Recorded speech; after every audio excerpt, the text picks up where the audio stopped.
Have you ever dreamed of earning money beyond your regular paycheck? Maybe, while you sleep, or perhaps by turning something you're really passionate about into a profitable venture. Mm-hmm. If that resonates with you, well, then you're in exactly the right place today. Yeah. We're taking a deep dive into the fascinating world of making money online, offline, and building truly sustainable income streams, specifically looking ahead to 2025. And this isn't about those get-rich-quick things, right? We're talking strategic, lasting ways to grow your financial freedom. Exactly. That's right. And for this deep dive, we've pulled together quite a stack of sources. We're looking at insights from e-commerce giants like Shopify, financial experts at places like Investopedia and NerdWallet. Some heavy hitters there. Definitely. And also some really compelling individual success stories featured in I Will Teach You to Be Rich. Plus, crucially, some guidance on staying safe online from cybersecurity pros like Kaspersky. Okay, great. So our mission today is really to unpack all these different perspectives, pull out the most important nuggets of knowledge, and give you, our listener, a clearer roadmap. Right. Understanding how people are generating income in, frankly, innovative ways right now. And more importantly, how you can take these insights and apply them to your own life. Mm-hmm. Maybe start rethinking how you earn. Hashtag the evolving definition of income and the money mindset. So let's unpack this first big term, passive income. Gets thrown around so much, doesn't it? Almost feels like magic sometimes. Money while you sleep. Ah, yeah, the dream. But what does it really mean? Especially when you look at, say, how the IRS defines it versus how most of us just casually use the term. Yeah. There seems to be a bit of a disconnect there. There absolutely is, and it's a really critical one to get your head around. So Investopedia gives us the common understanding, right? Passive income is money earned from sources other than your traditional job. And it requires very little time or effort after you've done the initial setup. Okay, after the setup, that's key. That's the key part. Think of it like income flowing in even when you're not actively working right then. So earnings from a rental property you own, dividends from stocks you bought ages ago, or, sales from an online course you created months back. Right. The core idea is that significant upfront investment could be time, could be money, could be sheer effort, followed by minimal ongoing involvement. So it's definitely not set it and forget it from day one. There's always that groundwork. Precisely. But you mentioned a difference with the IRS. How do they see it? And why should we care about their definition? Exactly. That initial effort is crucial. And this is where the distinctions become really important, especially, for taxes. The IRS draws some clear lines. Okay. They classify income from your regular job, your wages, or any direct effort where you're materially participating in a business as active income. Pretty straightforward. That makes sense. But they also distinguish passive income from what they call portfolio income. This includes returns from investments like stocks, bonds, even crypto. Ah, okay. So dividends might not be passive to the IRS. Well, yeah, often not in the same way. While we might casually call investment returns passive, the IRS often sees portfolio income as involving ongoing investor decisions, even if those decisions are just, deciding not to sell a stock for years. Huh. So if you're actively buying and selling, or even just making those long-term hold decisions, the IRS typically views that as portfolio income, not passive income in their specific sense. That's a really significant nuance. It sounds like the IRS is super interested in how involved you actually are. That's exactly it. It's all about engagement. Can you give us an example of what they mean by material participation? Why does that term matter so much? Yeah, they have very specific rules. Yeah. Essentially, if you're putting in significant time, like the benchmark is often over 500 hours a year. Wow, okay. Or if your participation is substantially all the activity needed to make the business run for that tax year, they'll likely see that as active, not passive. Our sources give a great example, really relatable. Imagine you invest, say, $500,000 into a local candy store. Okay, sweet deal. Huh, literally. If your involvement is purely financial, you give them the money, they run the store, you get a cut of the profits without lifting a finger in the day-to-day. That income is passive. Makes sense. However, if you decide, hey, I want to help out, maybe you start helping manage the place, ordering stock, or even, taking on the very tough job of taste testing all the candy to recommend what to sell. The dream job. Right. Those efforts could very well count as material participation. And poof, your income from the candy store switches from passive to active in the eyes of the IRS. So, okay, for you listening, why is understanding this distinction so important? Not just for tax day, but for how you approach building wealth in general. It fundamentally shapes your strategy. It really does. The key insight, especially for taxes, is that passive losses can generally only offset passive income. Yeah, okay, that's critical. Super critical. If you have a passive activity that's losing money, maybe a rental property in its early years, you Yeah. typically can't use those losses to reduce your active income from your day job. Right, got it. Knowing this helps you strategize. How do you categorize your income streams for tax efficiency? How do you manage your overall financial picture? The IRS also lets you group related activities, maybe businesses in the same area, or similar types into what they call appropriate economic units. This can sometimes make it easier to meet those participation thresholds. Interesting. Ultimately, understanding these nuances just means you can make smarter decisions about where you put your time and your money. You recognize that different income types get treated differently by the tax man, and they require different levels of your involvement, both upfront and ongoing. That idea of material participation really changes how you strategize, doesn't it? It's not just about the money, but the time and effort. Exactly. And speaking of strategy, here's where one of our sources gets really interesting. I will teach you to be rich. It challenges a super common belief about managing money. Oh, yeah. Which one? The idea that extreme frugality, pinching every single penny, is the ultimate path to wealth. I think a lot of us grew up with that idea, didn't we? Often, maybe, to our own detriment. That's a deeply ingrained, invisible script for so many people, isn't it? That saving is the key. Totally. But the I will teach you to be rich philosophy flips that. It introduces this powerful, kind of counterintuitive idea. There's a limit to how much you can cut, but no limit to how much you can earn. Say that again? There's a limit to how much you can cut, but no limit to how much you can earn. It's a fundamental shift in focus. Right. From defense to offense, almost. Exactly. Instead of obsessing over saving a few dollars here and there, what the author calls $3 questions like, can I afford this coffee? The focus moves to actively increasing your income, asking the $30,000 questions like, how can I negotiate a $15,000 raise? Or how can I start a side business? I can almost hear the extreme frugal bloggers clutching their pearls right now. But what does that kind of extreme frugality actually look like in practice, according to the source? Give us some of those examples that really, hit home. Oh, the source paints a very vivid picture. It's not just about being mindful. It's about, maybe waiting 5 months to check out a movie from the library just to save a few bucks, but then missing out on actually seeing it with your friends when it was relevant. Yeah, okay. I can see that. Or carrying a fan around the house from room to room to delay turning on the air conditioning until there's an actual heat alert, even if you're sweating buckets inside. In there, maybe. Another one is spending like half a Saturday driving all over town to save maybe $5 or $10 on groceries, but completely ignoring the cost of gas and, more importantly, your time. Wow, those examples really land. It makes you realize how much mental energy and, honestly, enjoyment can get sacrificed for tiny savings. Precisely. And it's not just about the money. It's about that hidden cost, the mental energy drain. So tell me more about that, the mental energy part. Well, the core insight here is that willpower. It's like a muscle. Every time you have to make a decision, especially a restrictive one, you deplete some of that willpower. Okay. Constantly making those small, frugal decisions. Should I buy this tiny thing? No. Should I skip this little pleasure? Yes. It just drains your mental battery. Like decision fatigue. Exactly. Yeah. And that leaves less mental capacity for what the source calls the big wins. The things that can truly, fundamentally change your financial life. Like what?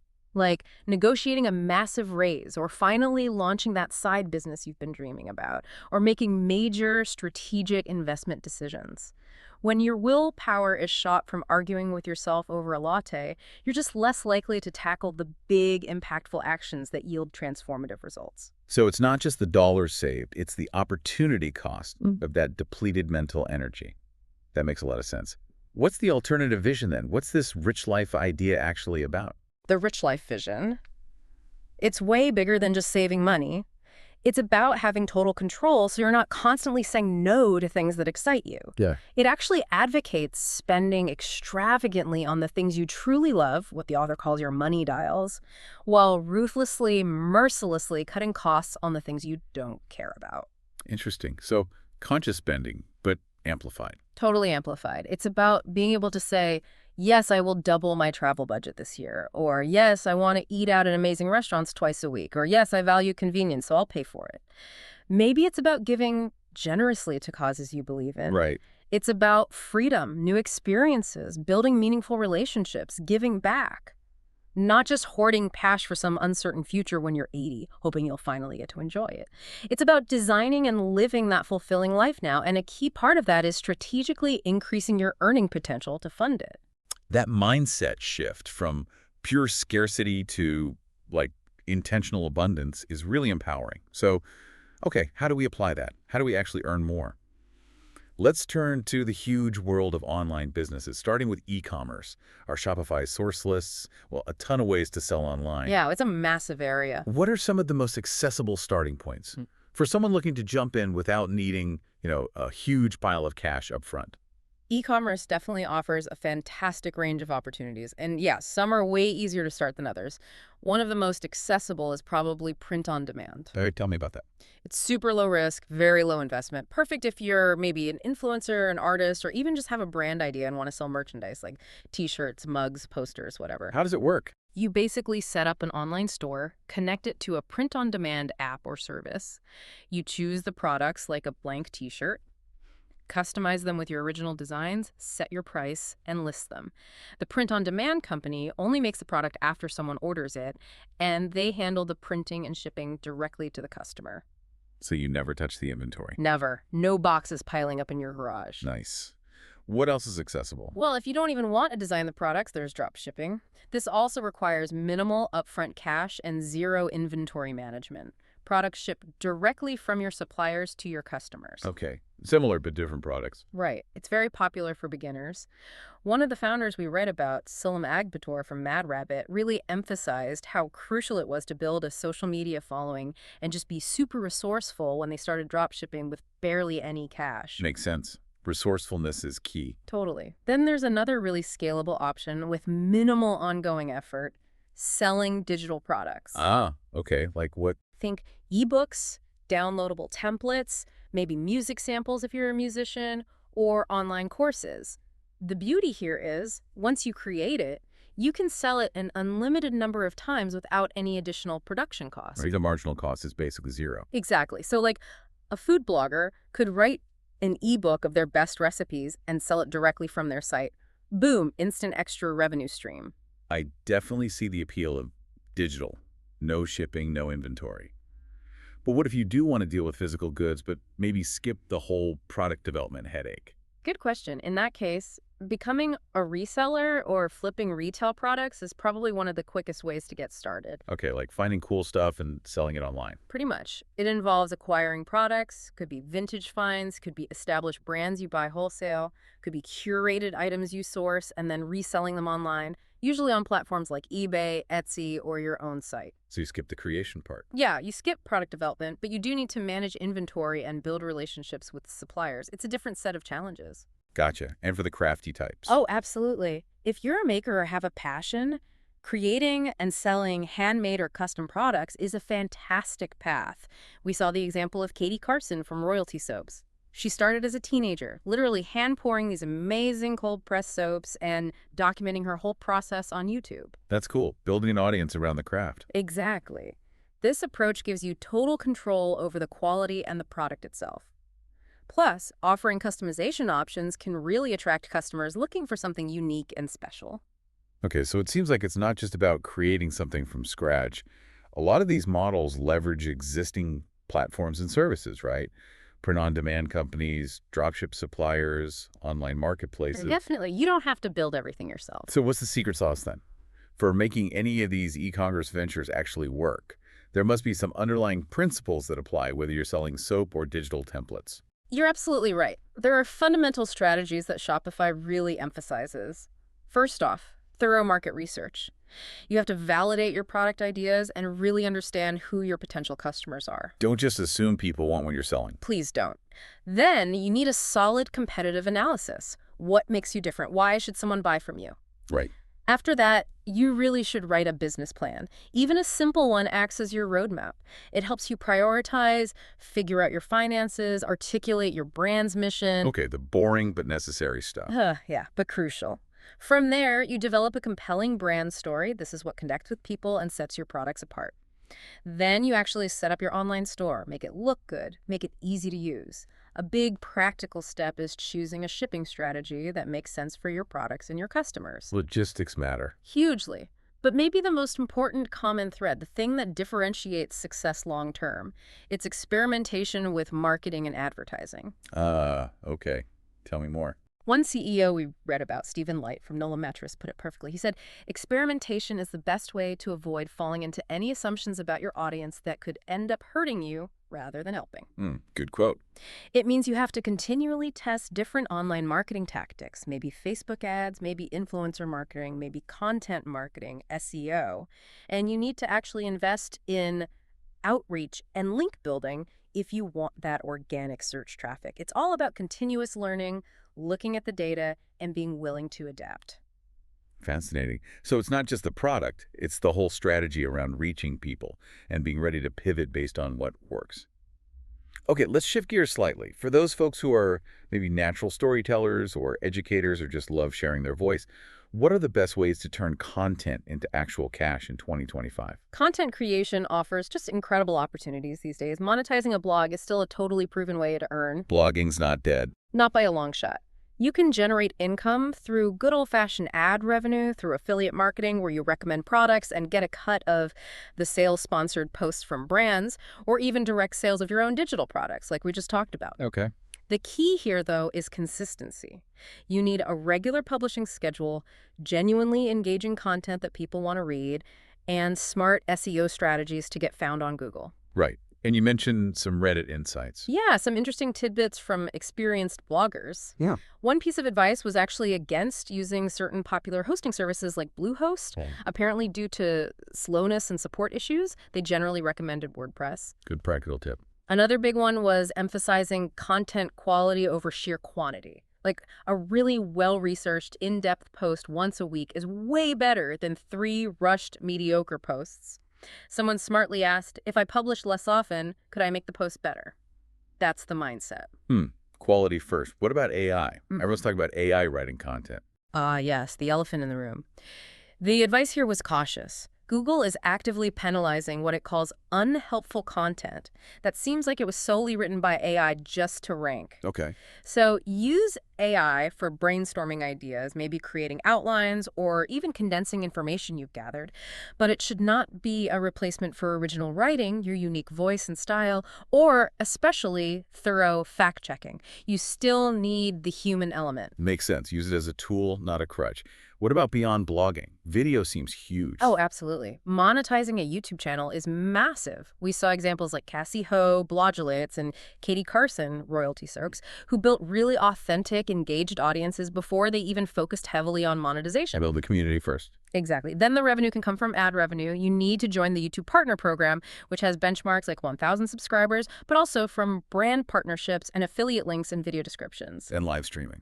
Yeah, live streaming on Twitch is super popular, especially, but not exclusively, for gamers.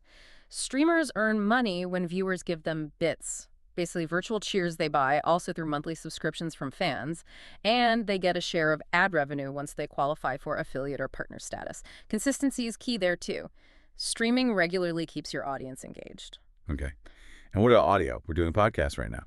Exactly. Starting a podcast is a really strong contender.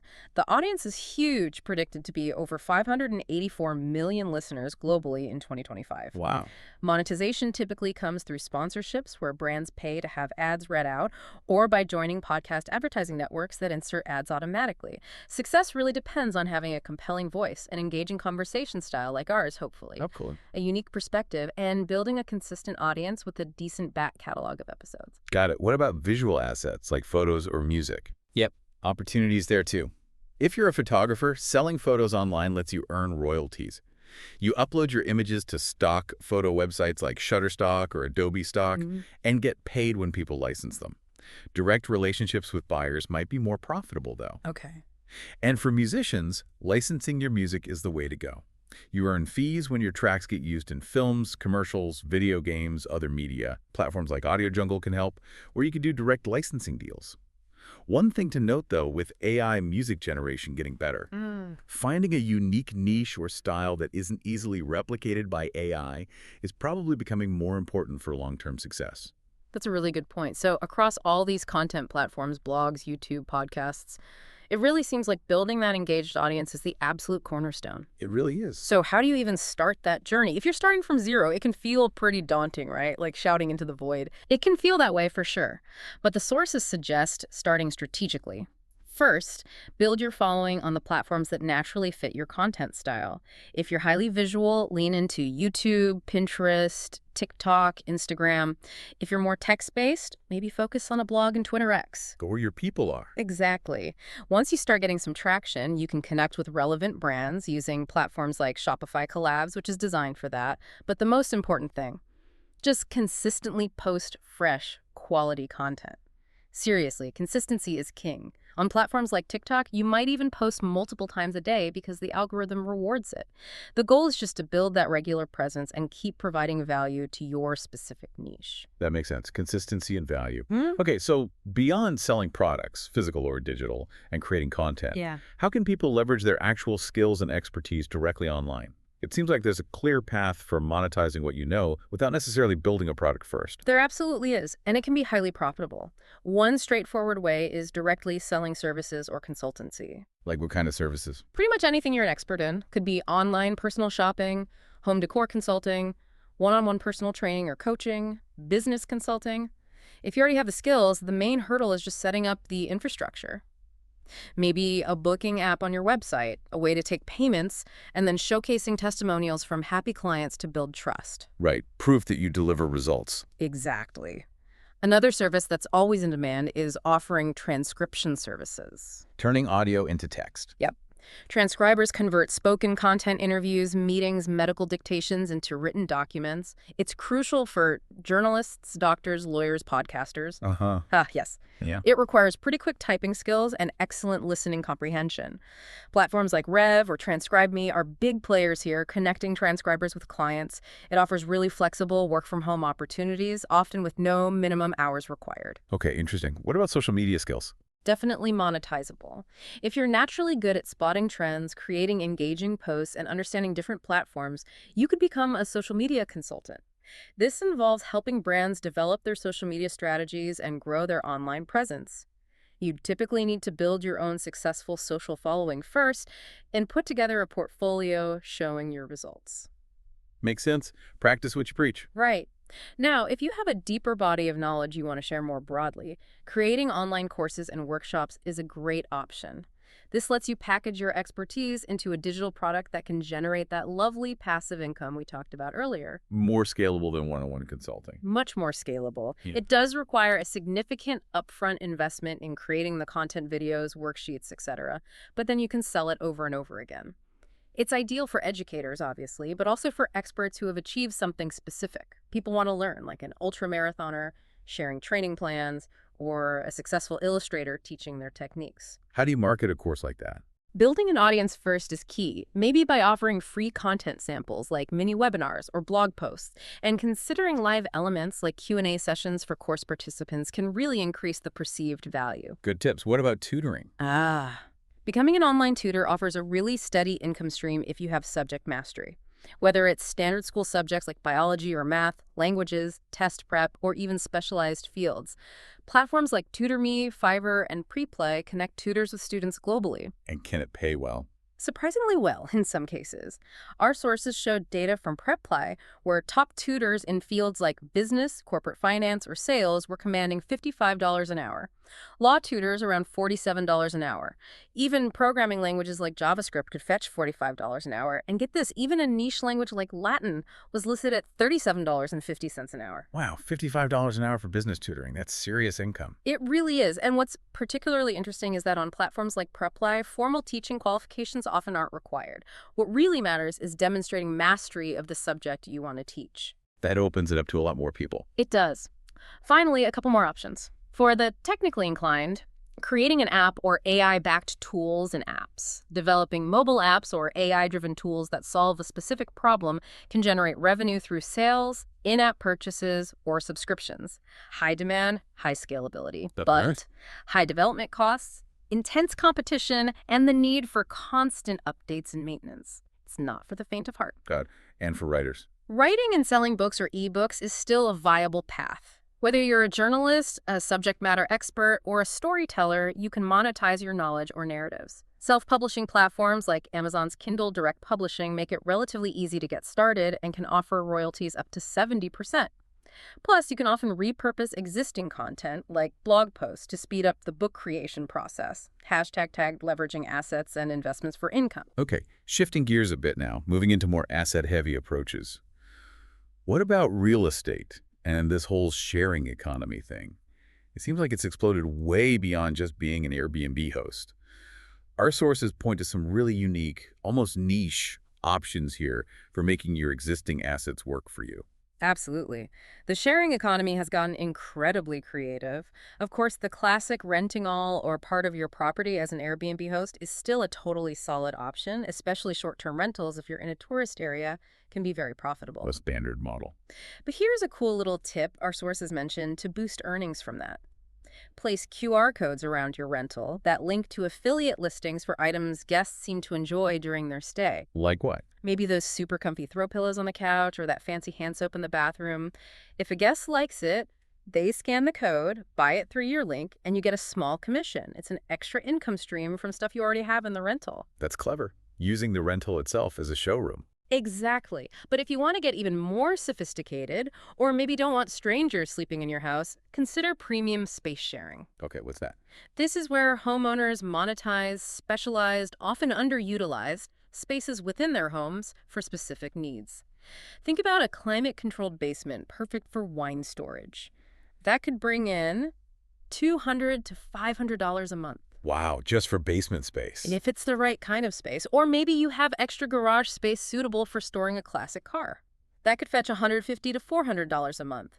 Even a secure, maybe cedar-lined closet for storing high-end clothing or collectibles could command $100 to $300 a month. That's incredible. So niche. It is. And these options often offer higher returns and potentially less hassle, less turnover because you're dealing with premium clients storing valuable items. So it's not just about square footage. It's about specialized square footage that meets a specific need. Oh. What about other large assets people might have, like big driveways or yards? Great question. There's also a growing demand for specialty vehicle storage. With the explosion in RVs and motorhomes and the fact that many neighborhoods have restrictions on parking them. Right, you can't always park a giant RV on the street. Exactly. So homeowners with extra driveway space or land can rent it out for RV and motorhome storage, potentially earning $100 to $500 a month per vehicle. Boat storage, maybe in a large garage or covered area, could bring in $200 to $600 a month.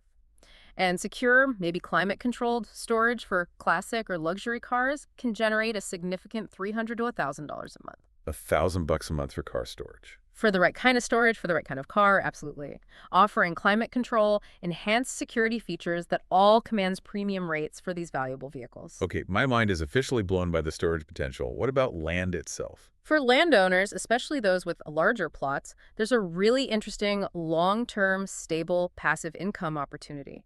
Leasing land for green energy, specifically solar or wind farms. Oh, interesting. How does that work? For large-scale solar farms, property owners can earn anywhere from $500 to $2,000 per acre annually, sometimes even more for smaller community solar projects. For wind farms, the payments can be even higher, ranging from $4,000 to $8,000 annually per turbine installed on your land. Per turbine. Yeah. Now, these are typically very long lease terms, think 25, even 50 years. But it's stable income, and often the land can still be used for some agricultural purposes simultaneously, providing a potential dual income stream. That's a serious long-term play. Okay, what about smaller stuff people own? Definitely. A very accessible option is simply renting out items for people to use, making income from stuff that might otherwise just be sitting in your garage or closet collecting dust. Like tools. Tools are a great example. Renting out power tools could bring in $25 to $150 per day, depending on the tool.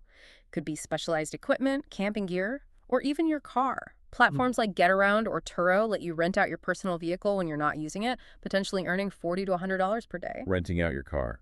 Yeah. The big advantage here is generating income from assets you already own, plus the flexibility. The downsides, of course, are wear and tear on your items, and you absolutely need to think about insurance and liability. Right, got to cover your bases.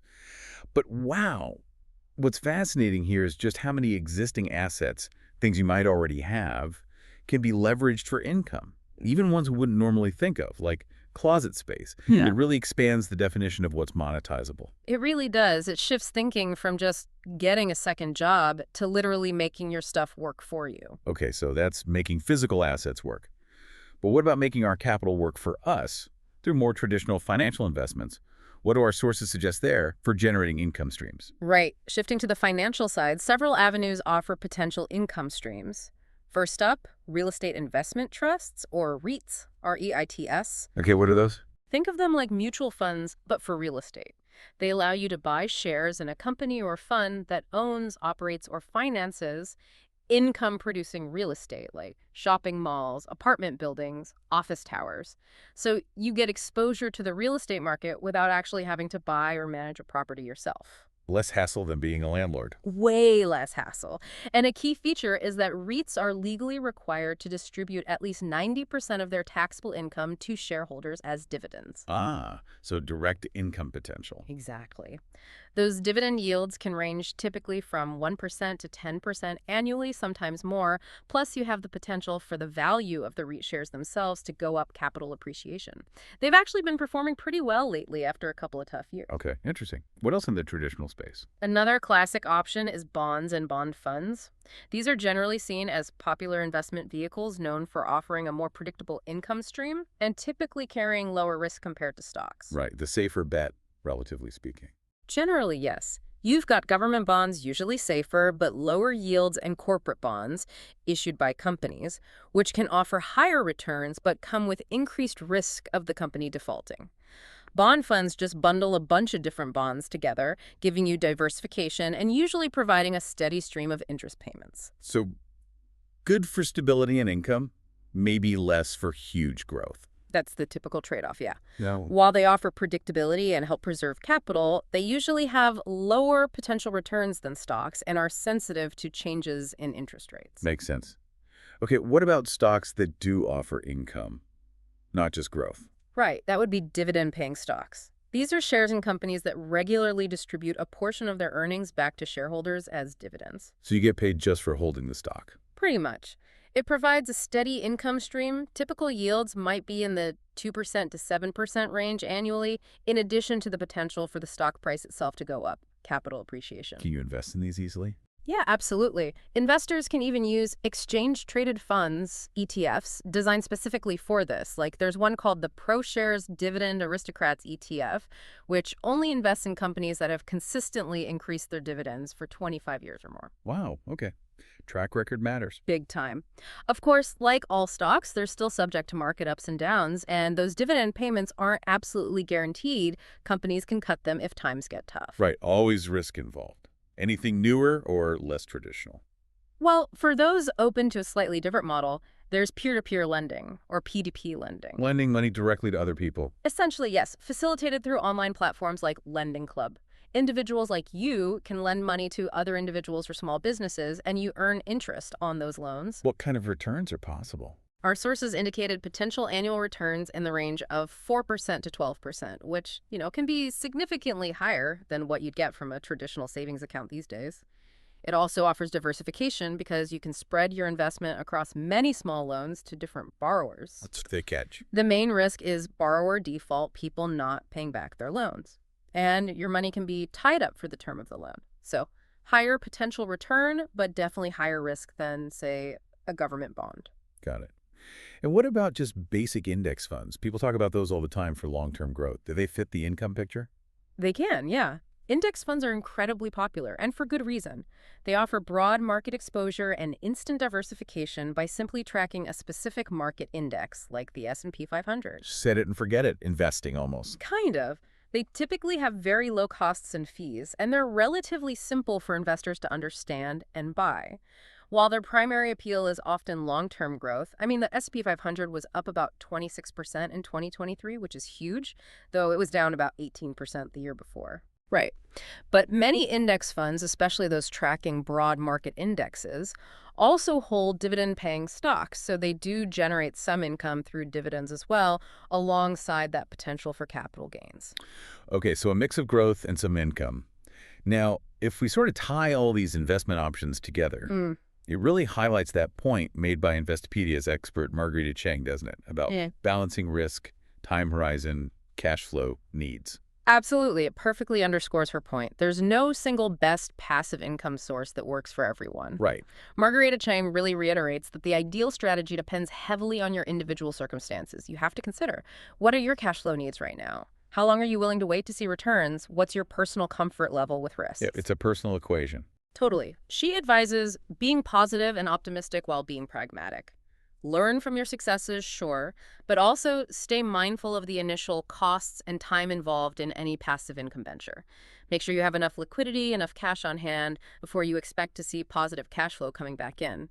It's this holistic, realistic approach that ensures you pick strategies that actually align with your overall financial life and goals. Hashtag practical side hustles and offline opportunities. That pragmatic optimism is definitely key. Okay, so we've talked digital world, we've talked major asset investments. What about those more immediate, hands-on ways to earn extra cash? The things our sources highlighted that often require less upfront investment or maybe less specialized skill, the kind of stuff that makes them highly accessible for quicker income. Yeah, for immediate accessible income, there are definitely a lot of options out there. Beyond the really basic stuff like, taking legit surveys for money, which is easy to start but usually pays pretty low, often in gift cards. Right, not life-changing money. No. Or selling unused gift cards online for quick cash. Our sources did highlight some more, maybe slightly more involved, but still very accessible ways to earn quickly. Like what? For instance, testing websites and apps. Companies pay people to provide feedback on how easy their websites or apps are to use. Sites like usertesting.com connect you with these opportunities. How does that work? Do you need special gear? Usually just need to complete a short sample test to qualify, have a reliable internet connection, a computer, and a microphone. Payments are typically made via PayPal, often about 2 weeks after you complete a test. Okay, interesting way to leverage your internet time. What about pets? Yes. If you love animals, becoming a dog walker or pet sitter is huge.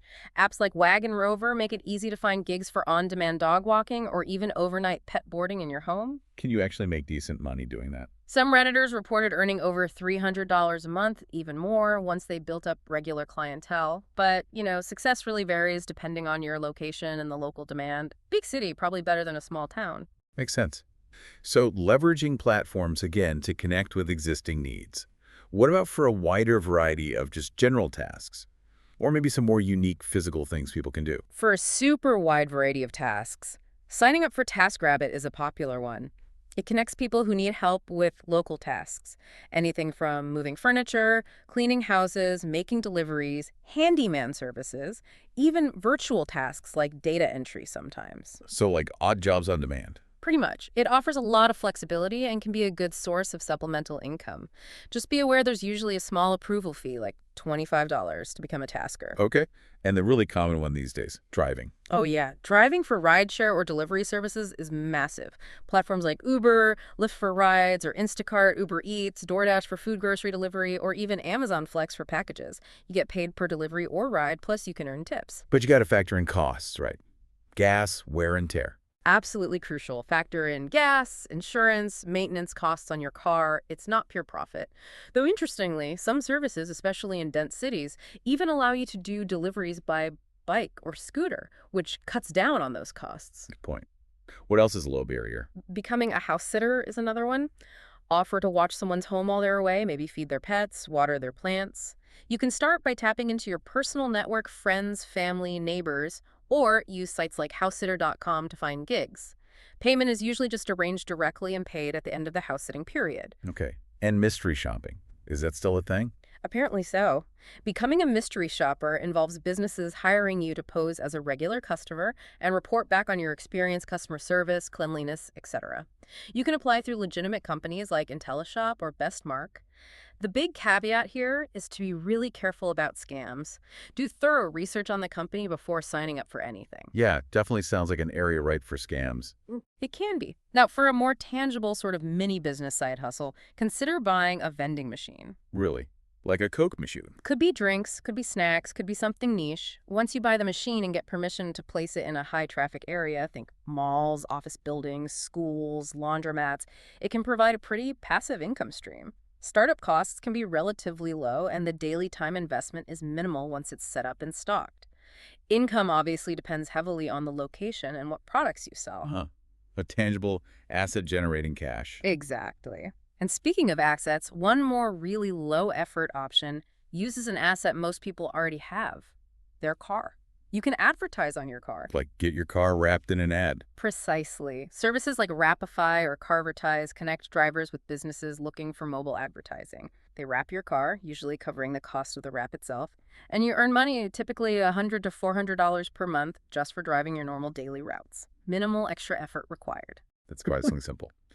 Okay, so these options definitely seem to offer a quicker path to income, often with fewer hurdles to get started compared to, say, building a whole e-commerce brand. For sure, the barrier to entry is often lower. But what's the long-term potential here? Or maybe what's the common challenge people should keep in mind if they pursue these? Are they truly sustainable ways to build wealth? That's the key question. While these options can certainly generate fast earnings, especially things like monetizing a suddenly viral social media video or quickly flipping items bought low and sold high, they often lack the kind of sustainability and predictable growth you see with more planned ventures, like building an online store with a strong brand or developing a unique digital product. So more hustle, less long-term asset. Often, yeah. Developing a truly reliable, substantial income stream through many of these methods typically requires consistent effort over time. You're constantly needing to find the next gig on TaskRabbit, maintain a high rating as a driver, find new hot products to flip, keep landing house-sitting jobs. Right, it's still active work, just more flexible. Exactly. And success can also be really dependent on local demand and market saturation. If everyone in your neighborhood starts offering dog walking, prices might drop. So they're fantastic for supplemental income, maybe bridging gaps or testing the waters, but they often require ongoing active maintenance to remain consistent earners. They're less likely to become truly passive in the way a well-established online course or dividend portfolio might. That's a really crucial distinction, the difference between quick cash and maybe more sustainable, scalable growth. And this brings up an important point. A lot of people might feel like, well, I don't really have a unique skill worth paying for. Maybe they think their ideas are too weird or too niche. Yeah. How do you even figure out what you have that people would actually pay for without getting stuck in that self-limiting mindset? This is such a core challenge, isn't it? And the Ultimate Guide to Making Money section from I Will Teach You to Be Rich tackles this head on. It talks about challenging those invisible scripts we tell ourselves. Invisible scripts. Yeah, those self-limiting beliefs like, oh, I'm not an expert, or nobody would ever pay me for this, my idea's too weird, or it's too niche, no one wants that. I've definitely heard those voices in my head. We all have. The guide powerfully counters this by basically saying, unless you've actually tested your idea out in the real world, you honestly have no idea if it'll work. You aren't sure. It really pushes you past just assuming no one will pay to actually exploring it. Okay, so challenge the assumptions. How do you find those hidden skills then? It encourages some deep self-reflection with key questions like, what skills do you already possess? Forget being an expert. What are you just good at? What do your friends constantly call you for advice on? What kind of websites or magazines do you read just for fun? Looking at your natural inclinations. Exactly. The underlying idea is that most people are actually better than most other people at least one thing. Even if you don't feel like a world-class expert, you probably know more about something than the average person. It's about recognizing that inherent value you might be overlooking. Okay, so it's not about being the absolute best, just maybe better than most in a specific area. Once you identify a skill like that, how do you turn it into something people will actually open their wallets for? All right. Because just having a skill isn't automatically a business. Right? Exactly right. A skill isn't a service until it solves someone's problem. This is where the guide brings in what it calls the #1 marketing rule. Nobody gives a damn about you, it's always about them. Harsh, but probably true. It sounds blunt, but it's critical. Potential clients don't really care about your skill itself, whether it's Photoshop or coding or organizing closets. They care about how that skill solves their specific problem or delivers a benefit they want. Okay, focus on the outcome for them. Precisely. The source gives some vivid examples of services that might sound weird at first, but are profitable because they solve a clear problem. Someone who draws caricatures at events solves the problem of boring corporate party. Someone who helps people pick out clothes solves I have nothing to wear, don't know what looks good. Someone who walks dogs solves my dog needs exercise, but I'm busy. Someone delivering home-cooked meals solves I want healthy food, but no time to cook. These seem normal now because we recognize the problem they solve. Right. They meet a need. Exactly. And the guide offers a super simple but powerful sentence structure to test if your idea has viability. It's called the I can help you test. You frame it like this. I can help you target audience with your service so that you can get this benefit. Okay, give me an example. Let's use web design. Maybe your skill is Photoshop and HTML. Your service is web design. But a client doesn't fundamentally care about Photoshop or even just web design. They care about the benefit. A good-looking website that attracts customers. And maybe even the ultimate benefit. Increased sales and business growth. So your pitch becomes, I can help small business owners get a professional website so that they can attract more customers and increase their sales. See the difference? Yeah, it completely reframes it from your skill to their result. That's a huge psychological shift. It's a total game changer for how you position yourself. Okay, so that reframing is huge. Once you have a clear idea of the certainty you can offer, framed in terms of benefits, how do you find those crucial first clients without getting totally lost in complicated, overwhelming marketing strategies like SEO or social media ads right off the bat? The guide is actually very clear, almost counterintuitive on this. It says, don't aim for mass marketing when you're just starting out. Forget trying to reach thousands of people. Your crucial initial goal should be laser-focused. Secure just 3 paying clients. Only 3. Why 3? The reasoning is super pragmatic.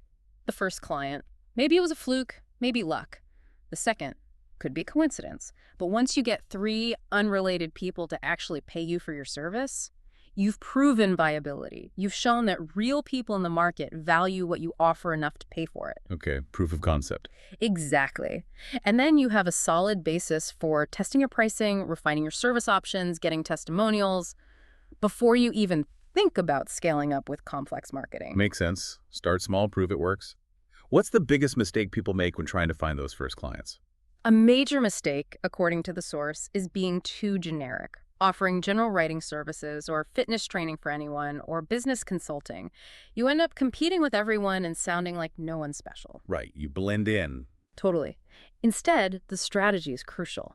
Niche it down. You have to specialize. Define your ideal client much more narrowly, maybe by age, by location, by industry, by interest, by income level. The goal is to make yourself seem like the obvious, perhaps even the only, choice for a very specific group of people. Be a big fish in a small pond. That's a perfect analogy. The guide uses a great example. A general productivity consultant, helping anyone and everyone, might charge $20 an hour because they're competing broadly. But imagine a productivity consultant who specifically states, I worked in IT for 10 years, and I specialize in helping overloaded IT professionals regain control of their schedule and optimize their workflow. Much more targeted. Way more targeted. That specialized consultant might charge $40, $50, even $100 an hour. And even at the higher rate, to the right client, that stressed out IT manager, they seem like a bargain because they understand the exact problems and context. They're the specific solution, not a generic one. That makes so much sense. Specificity equals value. Mm-hmm. Okay, so how do you actually find these niche audiences, and how do you reach out to them without spending months trying to build a blog or get a viral video? It feels like that direct approach is often scary or overlooked. It often is. And the I Will Teach You to Be Rich guide actually argues that getting bogged down in complex, time-consuming marketing like SEO or blogging right at the start is often just a sophisticated form of procrastination. Ouch. It's an excuse to avoid finding people who will actually pay you. The most effective way, especially when you're starting and need those first 3 clients, go directly to where your potential customers already are. Okay, where's that? Think about it. Where does your specific niche audience hang out when they have the problem you solve? If you groom pets, maybe you visit local pet stores or dog parks and talk to owners, or the store owners. If you offer nutrition advice for busy professionals, maybe you partner with local yoga studios or gyms. If you help physical therapists market their practice, maybe you check Yelp to find them. Go to their watering holes. Exactly. Once you've identified where they are, online or offline, the guide provides really specific templates, secrets of effective emails, designed to grab attention and actually get a response. What's the secret? The core principle, again, is always asking, what's in it for them? Forget talking all about yourself. The structure usually involves starting with a genuine compliment, showing you understand their specific problems or goals, getting straight to the point about how you might help, establishing your credibility briefly, suggesting a very specific low-commitment next step, and having a clear call to action like, can we chat for 15 minutes next week? Very structured. Does it work? The guide shares a really compelling anecdote about a woman named Julia Kay. She was a 24-year-old accounting student making only $8 an hour drawing caricatures at a theme park.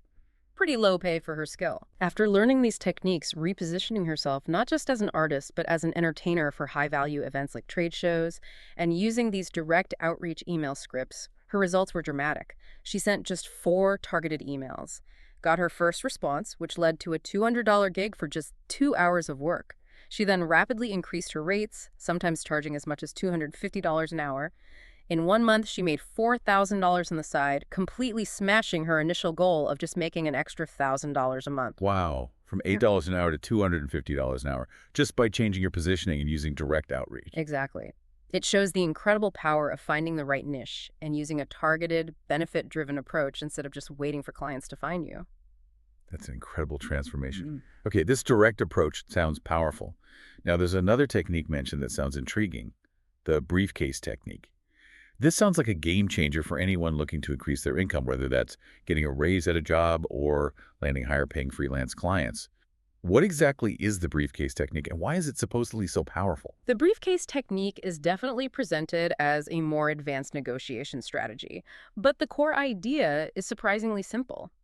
It's all about doing intensive homework before you ever walk into the negotiation room, whether it's for a job interview, a raise discussion, or a client pitch. Okay, preparation is key, but what's the briefcase part? The briefcase part is metaphorical, mostly. It represents the detailed proposal document you've prepared. So when the prospect or potential employer inevitably asks about pricing or salary expectations, you don't just fumble or state a number based on what you think you're worth. Instead, you confidently pull out, literally or figuratively, this document you've prepared. And what's in this magic document? This is the crucial part. The magic of this proposal is that it's not primarily about your skills, your experience, or your qualifications in general terms. Instead, it's a well-researched list of specific problems, challenges, or opportunities you've already identified within their business or department based on your outside research.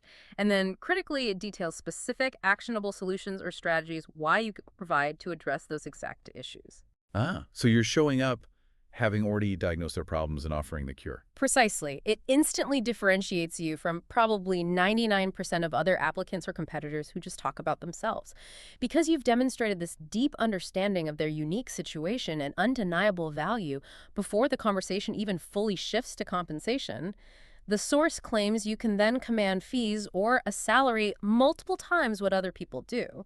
You've anchored your value to solving their pains. That's a fundamental shift in the power dynamic. Instead of asking for money, you're presenting a solution they now realize they need. Could you give us a real-world example, maybe how someone used this for getting a raise? Yeah, the I Will Teach You to Be Rich material details a great case study with someone named Luke W. He used these negotiation tactics specifically to secure a significant raise. First, he learned a critical lesson: avoid the common trap. When a recruiter asks early on, "So, what kind of salary did you have in mind?" Yeah, the dreaded question. You never state a number first if you can avoid it. Luke learned to respond calmly with something like, I haven't given it much thought yet. What range did you have budgeted for this role? This shifts the burden back to the employer to name the first number. Smart move. Puts them on the spot. Exactly. So when the recruiter eventually offered $35,000, Luke didn't just accept or reject. He used another powerful script from the book. Okay, I think we're generally in the right ballpark with that figure. How can we work together to get to $40, Kay? He didn't make a demand. He framed it as a collaborative goal, inviting them to bridge the gap. Nice phrasing. Less confrontational. Much less. Now, the company came back and offered him the job at the initial $35,000, but promised a performance review in 6 months with the potential to increase it to $40,000 then. The classic maybe later promise. Exactly. But Luke's training kicked in. He knew promises are nice, but documentation is better. He politely but firmly insisted on getting that specific 6-month salary review timeline and the $40K target in writing as part of his official offer letter. He got it in writing. That takes guts. It does, but it's crucial. And because he did that upfront work and secured it in writing, it turned into an automatic $5,000 raise in 6 months. The source calculates that simple negotiation, that $5,000 difference compounded over a career if properly invested, could be worth over $1.3 million. Wow. Just from asking the right questions and getting it documented, that really highlights how preparation completely changes the negotiation game. Yeah. What about for freelancers? Does it work there too? Absolutely. The source also shares the story of Mike, a web designer who was struggling to land clients and feeling burnt out by the typical freelance grind. He started using the briefcase technique. Instead of just showing potential clients mock-ups and talking about how great their new websites would look. Usual approach. Right. He shifted his focus entirely. He spent time researching each potential client's business beforehand, identifying specific issues, maybe their current site loaded slowly, wasn't mobile friendly, lacked clear calls to action, whatever. He then went into meetings incredibly prepared, focusing on those details. He created proposals that outlined the problems and his specific solutions. The result, he said the proposals literally sold him straight away. He landed significantly more work and made an extra $6,065 in just 8 weeks by applying this method. It really is about demonstrating undeniable value and anticipating their needs before you even start talking price. That's a huge shift in approach. It moves from selling yourself to solving their problems. Okay, so we've explored all these exciting ways to earn more, from side gigs to major investments to powerful negotiation tactics. But with so much opportunity, especially online, it's absolutely crucial we also talk about how to stay safe. What are the major warning signs and the common types of online money-making scams that our sources, like Kaspersky, alert us to? Forewarned is forearmed, right? You're absolutely right. Vigilance is paramount in this space. It's easy to get caught up in the excitement of potential earnings and let your guard down. Kaspersky's insights provide some really clear guidance here. First, let's talk about some general red flags to watch out for. Big promises for little work. This is the oldest trick in the book. If an opportunity promises huge profits for minimal effort or investment, it's almost certainly too good to be true. Healthy skepticism is your best friend. A classic red flag. Totally. Also, high-pressure tactics. Scammers often try to rush you. Phrases like "act now before this opportunity disappears" or "limited spots available" are designed to make you panic and bypass your critical thinking. Legitimate opportunities don't need that kind of pressure. Right. Take your time. Definitely. Be wary of unsolicited requests. Any unexpected email, message, or call asking for personal details like your social security number, bank account info, or asking you to send money or provide credit card information should set off alarm bells, especially if you didn't initiate contact. Don't give out info freely. Never. Also, look out for poor grammar and spelling. It sounds basic, but it's still a surprisingly common sign of a scam. Professionals usually proofread their communications. Lots of errors can indicate a hastily put-together fraud attempt. Lack of transparency. If someone is vague about how exactly the money is made, what the business model is, or what's included in a course or program, be very suspicious. Legit businesses are usually open about their processes. If it feels murky, it probably is. Good rule of thumb. And specifically for e-commerce or investment platforms, lack of support or user feedback. Real platforms have customer support channels, FAQs, often user forums or reviews. If a site lacks these or the feedback seems fake, steer clear. Okay, those are good general warnings. What about specific types of scams people might encounter when looking for online income? Yeah, the sources highlighted several common ones. Job offer scams. You might get an unsolicited email offering a seemingly great remote job, often something like a mystery shopper or personal assistant. The scam often involves them sending you a check, which turns out to be fake, for more than your supposed first payment, asking you to deposit it and wire back the difference. The check bounces days later, and the money you wired is gone forever. Ouch, the fake check scam still around. Very much so. Then there are lottery or prize scams. Emails or messages claiming you've won a lottery you never entered or some big prize. To claim it, you just need to pay a small upfront fee for processing or taxes. Of course, there's no prize, and they just want the fee. Even worse versions involve scammers hacking someone's social media to message their friends, pretending that friend won and needs help paying the fee. That's insidious, using trust like that. It really is. We also see online dating, romance, scams. Scammers build relationships online, often moving very quickly, gaining trust and affection. Then inevitably comes a sob story and requests for money for an emergency, or sometimes they ask you to receive packages and forward them, which could be part of money laundering or shipping stolen goods. Playing on emotions. Exactly. And similar, playing on sympathy.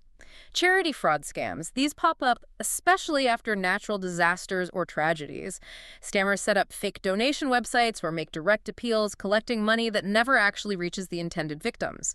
Always verify a charity is legitimate before donating. Awful. What about tech-related scams? Big category. Watch out for repair scams.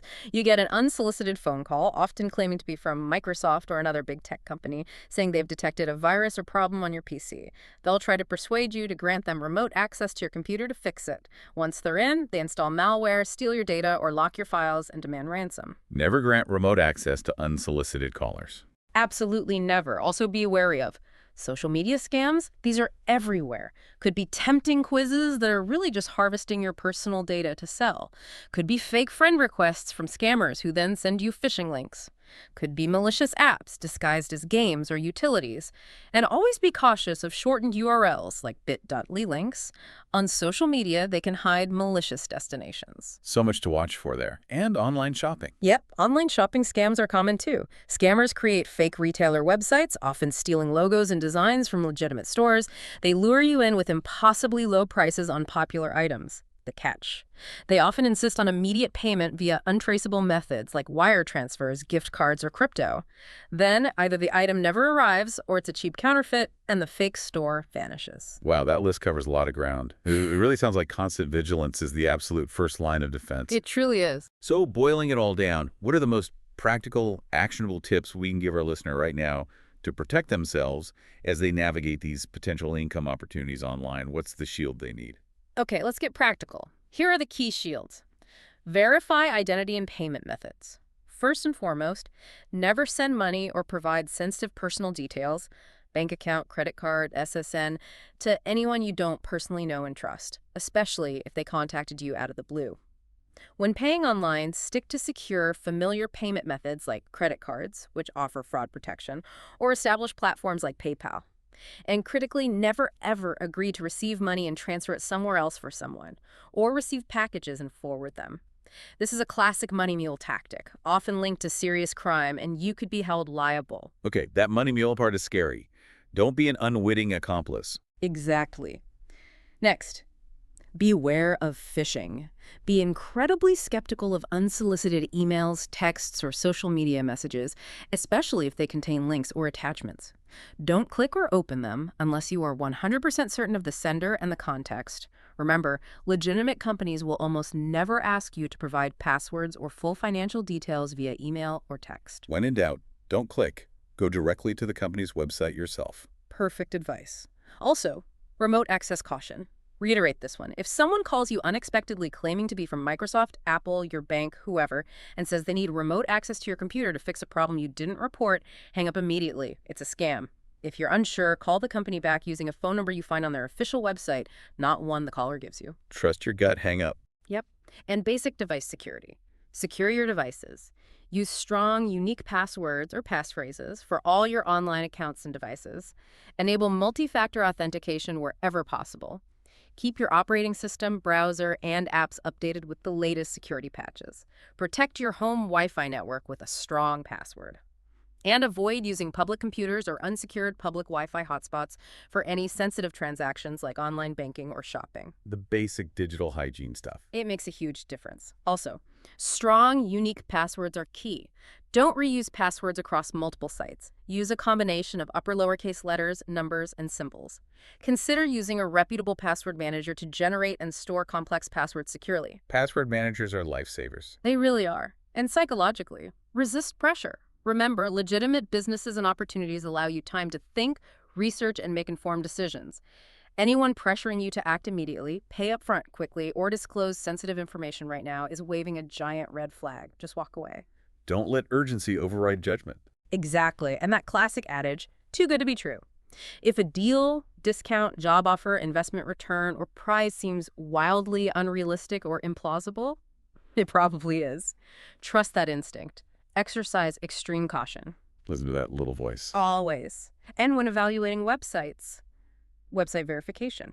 Before entering any info, check if the URL starts with HTTPS, the S means secure, and look for a padlock icon in the address bar. But that's not foolproof. Also look for other signs of a legitimate site. Clear contact information, a physical address, professional design, well-written content. On shopping sites, look for clear terms and conditions, a privacy policy, and a realistic returns policy. Fake sites often lack these or have poorly written versions. Wait for the details. Yes. And finally, a proactive step. Cybersecurity software. Install reputable cybersecurity software, like Kaspersky Premium, as mentioned in our sources, or other well-regarded options, on all your devices, computer, phone, tablet. Keep it updated.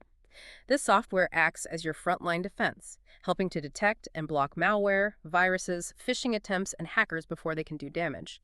It's your digital shield in this increasingly complex online economy. That is a critical reminder. While all these opportunities we've discussed are exciting and abundant, that vigilance, that digital shield is absolutely paramount. Knowing these red flags and taking these practical steps can truly save you from significant financial loss, not to mention a ton of frustration and stress. Hashtag tag tag outro. Well, as we wrap up this deep dive, we've certainly covered a huge landscape of earning opportunities looking ahead to 2025, haven't we? We really have. From building potentially highly scalable online businesses like print on demand, drop shipping, selling digital products, to really creatively leveraging the assets you might already own through things like niche storage or the sharing economy. Right. And we looked at traditional and newer investment strategies for generating income from capital, plus all those flexible side gigs and offline opportunities that can provide quicker cash flow. And woven through it all was that important mindset shift, moving from just scarcity and penny pinching towards intentionality, abundance, and actively seeking ways to earn more, and of course, the crucial need to stay safe online. Exactly. It's about making conscious choices. So hopefully the insights we've shared today empower you, our listener, to really pursue your own version of that rich life we talked about. Yeah, whether that means strategically negotiating a significant raise at your current job using something like the briefcase technique, or building a consistent side income stream through freelancing or a small online venture, or maybe even aiming for a more automated online business that generates income over time. The key takeaway, I think, is that taking action, even small, deliberate steps forward, is far more important than getting stuck trying to find the perfect idea or waiting until you feel like an expert. Absolutely. Learn as you go. Learn from successes, yours and others. Stay pragmatic, manage your risks, but don't be afraid to start. So as you consider all these potential paths to earning more, to maybe redefining your own financial landscape, here's a final thought to leave you with. Ask yourself this: what impossible financial goal, if you were to actually achieve it, would fundamentally reshape your perception of what's truly possible in your own life? What's the big win you're ready to unlock?